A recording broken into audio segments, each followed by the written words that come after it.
اقرا اپنے کمرے میں بیٹھی قرآن پاک کی تلاوت کر رہی ہے، تبھی سدرا کمرے میں آئی۔ قلب نہیں قلب، اور ساق کو سین کی طرح نہیں پڑھتے بلکہ زبان کی نوک دانتوں کے کنارے سے ٹچ کر کے نرمی سے ادا کرتے ہیں۔ اف، کتنی غلطیاں نکال رہی ہو، پڑھنے بھی دو گی یا نہیں؟ اقرا، تم قرآن پاک کو درست تجوید کے ساتھ نہیں پڑھ رہی ہو، اس طرح الفاظ کے معنی بدل جاتے ہیں۔ تم نے ابھی میرے سامنے کمثل الکلب کے کاف کو عجیب موٹا کر کے قوف پڑھا۔ کلب کا معنی کتا ہوتا ہے، جبکہ قوف کے قلب کا مطلب دل ہوتا ہے۔ اِنَّ للہ!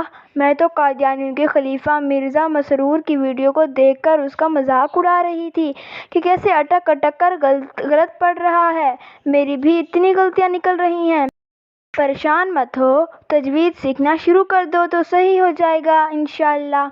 مرزا مسرور کا تو اس لیے مذاق بنتا ہے کہ قادیانی اپنے خلیفہ کو دنیا کے سامنے مسلمانوں کا لیڈر بنا کر پیش کرتے ہیں اور ان کے کہنے کے مطابق خلیفہ اللہ تعالیٰ کے چنے ہوئے بندے ہوتے ہیں، تو اللہ تعالیٰ نے خود ان کو ذلیل کیا اور ان کے جھوٹ کو کھول کر رکھ دیا کہ دیکھو کیا یہ نااہل اس کے چنے ہوئے اور پسندیدہ بندے ہو سکتے ہیں۔ صحیح کہہ رہی ہو۔ تمہیں معلوم ہے کہ قادیانی قرآن پاک کے معنی میں تبدیلیاں کر کے تحریفات کرتے ہیں اور لوگوں کو گمراہ کرتے ہیں۔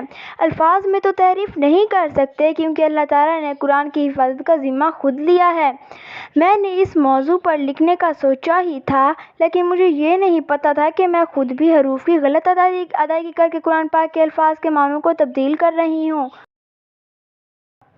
ہاں، تم قادیانیت کے اس فتنے پر ضرور لکھو، یہ بہت ضروری ہے۔